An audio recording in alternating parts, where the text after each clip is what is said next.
Personal Sandeep कुलकर्णीच्या खुपण्याकडे जाताना यश किंवा प्रसिद्धी ही थोडी लेट मिळाली वयाच्या, असं हे खुपतं का? हो नक्कीच, पण तरी सुद्धा काही लोक किंवा मला असं आता बघताना असं वाटतं की तसं बघितलं तर श्वास या वयात, ज्या वयात म्हणजे आज 8 वर्ष झाली श्वासला, त्याला नॅशनल अवॉर्ड मिळून तो ऑस्करला गेला. कारण मी जेव्हा कॉलेजमध्ये होतो, जेव्हा वर्ल्ड सिनेमा बघायचो, तेव्हा पहाटे उठून ऑस्कर अवॉर्ड्स बघायचो आणि वाटायचं ह्या जन्मात तर शक्य नाही आपलं काही ऑस्कर किंवा इंडियन सिनेमा सुद्धा ऑस्कर पर्यंत पोहोचणं हे अनटचेबल वाटायचं. आणि म्हणजे फार कमी वर्षात पहिला मराठी सिनेमा, तोही मातृभाषेतला सिनेमा ऑस्कर पर्यंत जाणं, सो एका अर्थाने माझ्यासाठी फारच ते अचिव्हेबल आहे असं मला, म्हणजे थोडंसं उशिरा मिळालं पण मिळालं ते. प्रश्नच नाही. श्वास चित्रपटामुळे मराठी चित्रपट सृष्टीने काट टाकली अशी देखील विधानं आहेत, म्हणजे हेच खरं आहे. तिथपासून पुनरुज्जीवित झाला मराठी सिनेमा.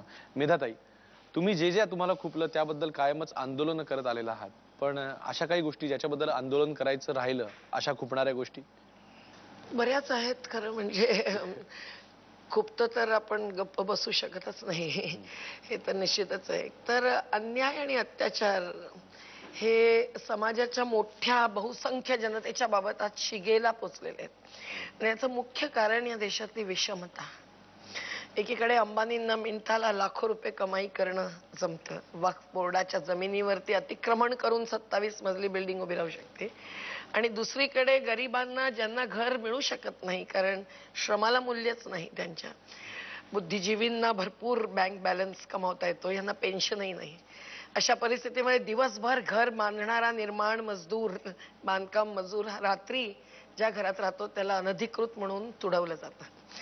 हे खुपलं नाही तर मग आपण माणूसच नाही असं म्हणावं लागेल. एखादा मुख्यमंत्री आम्ही आदर्श घोटाळा काढल्यानंतर बदलायला लागला तर जरा धक्का बसतो, पण पुन्हा प्रत्येक काढतच राहा, तेव्हा उकरत राहा, खुपलं तर उकरत राहा असं ते चाललेलं असतं. पण सर्वाधिक खुपतं ते उच्चवर्गीयांच्या बरोबरच मध्यमवर्गीयांचं थोडंसं काय म्हणतो आपण त्याला, एक निर्व्याजी जगणं. आपल्याकडे आहे ते आपलं घेऊन ठेवायचं, त्याचं व्याज तरी निदान वाटत राहा, कमवत राहा, त्यातून सामाजिक बांधिलकींसह एका लेनदेणीचं. आम्हाला जनसहयोगी मिळत नाही तसं नाही, वेगवेगळ्या थरातले लोक, सदाशिवराव अमरापूरकर असतील, श्रीराम लागू असतील, उद्या संदीप, ह्या सगळ्यांनीच वेळोवेळी नाना पाटेकरांच्या पर्यंत मदत केली.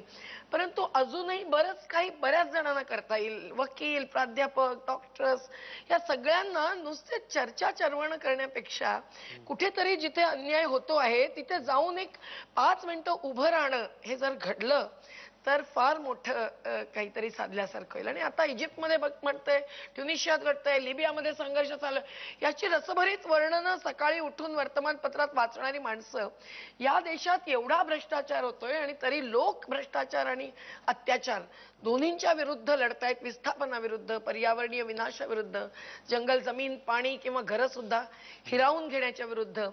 त्यांच्या बाबत काहीतरी करून आपण जॉईन व्हावं असं वाटतंय का? एक आतंकवादी हमला झाला की SMS वरून लाखो लोकांनी एकत्र येणं, मोमबत्ती हातात धरून उभं राहणं, हे सिंबॉलिक आहे, महत्वाचंही आहे, परंतु सगळं काही केवळ प्रतिकात्मक राहून चालत नाही.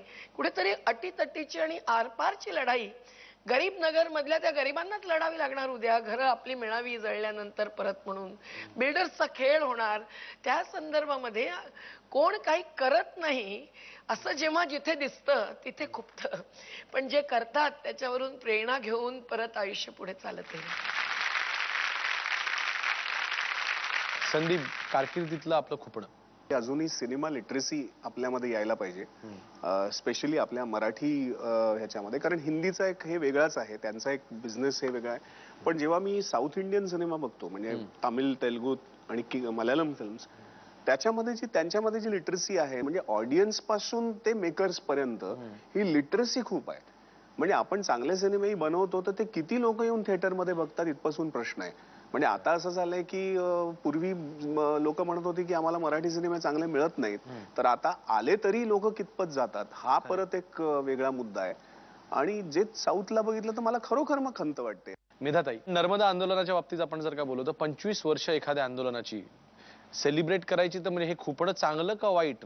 तुम्हीच बघा, पण धरण अजून थांबलेलं आहे सरदार सरोवर नावाचं. आणि 25 वर्ष जर आमचे आदिवासी आणि शेतकरी जे आजही बुडीत क्षेत्रामध्ये 2 लाखांच्या वर संख्येने ठाण मांडून आहेत, ते जर टिकले नसते तर अजूनही नर्मदा वाहतीच राहिली नसती. ती यमुनेसारखी एका गंद्या नाल्याच्या रूपात निर्माण होते. आणि दुर्दैवाने अमिताभ बच्चन आणि अनुराधा पौडवाल यांना त्या नर्मदेची स्तुतिगीतं गाण्यासाठी मध्य प्रदेशच्या सरकारने निमंत्रण दिलंय. त्यांनी एक दिवस तरी आमच्या बाजूनी नर्मदेचं खोरं फिरून पाहावं.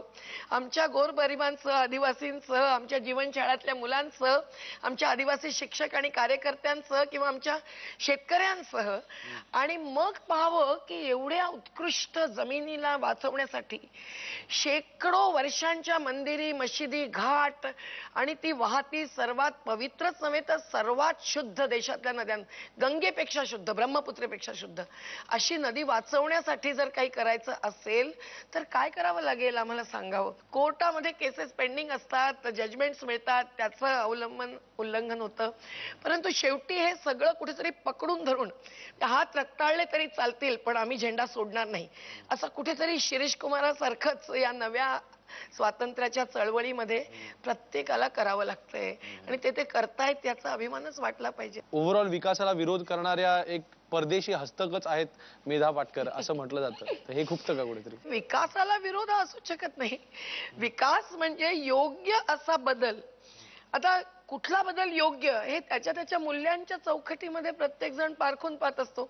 आपली एक घटनेने दिलेल्या मूल्यांची चौकट मानली तर समता, न्याय, स्वावलंबन, बंधुभाव, समाजवाद जे मूल्य पण घातलं गेलं म्हणजे समाजाचा एकूण निर्णयांवरती, संसाधनांवरती अधिकार, या मूल्यांच्या चौकटीत आम्ही जर काही कार्य करत असलो आणि त्याच्या विरुद्ध जर राजकीय नेते किंवा आणखी भांडवलशाह जर कार्य करत असले तर त्यांना विरोध करायचा नाही तर काय, हे मला कळतच नाही. त्यामुळे तो विकासासाठी विरोध असतो, विनाशाविरुद्ध विरोध असतो, विस्थापनाविरुद्ध विरोध असतो, विस्थापनाशिवाय विकास होऊ शकतो असं म्हणून पर्याय देत केलेला विरोध असतो.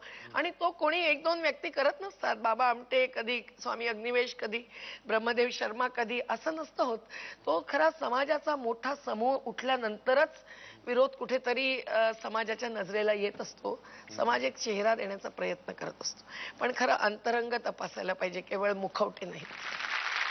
प्रत्येक प्रश्नाचं उत्तर हे तुमचं छोटं छोटं भाषणच आहे आणि इतकं छान बोलताय तुम्ही, ऐकत राहावं असं वाटतंय. बरेच वेळेला असं होतं की आपल्याला डिटेल्स माहिती नसतात काही गोष्टींचे, काही इश्यूजचे. मेधाताई किंवा हे जे सगळे ऍक्टिव्हिस्ट आहेत किंवा हे आहेत, हे निदान आतमध्ये जाण्याचा प्रयत्न करतात. आणि कुठेतरी एवढं तर नक्की आहे की त्यांचे जी काही कारणं आहेत ती फारच ठोस आहेत किंवा इतके ते जेन्युइन आहेत की ते कारणाशिवाय उगीच आंदोलन करणार नाहीत. कारण विकास कोणाला नकोय. आणि त्या एवढ्या स्वतः प्रगल्भ आहेत, वाचन आहेत, हे आहेत, प्रोग्रेसिव्ह आहेत.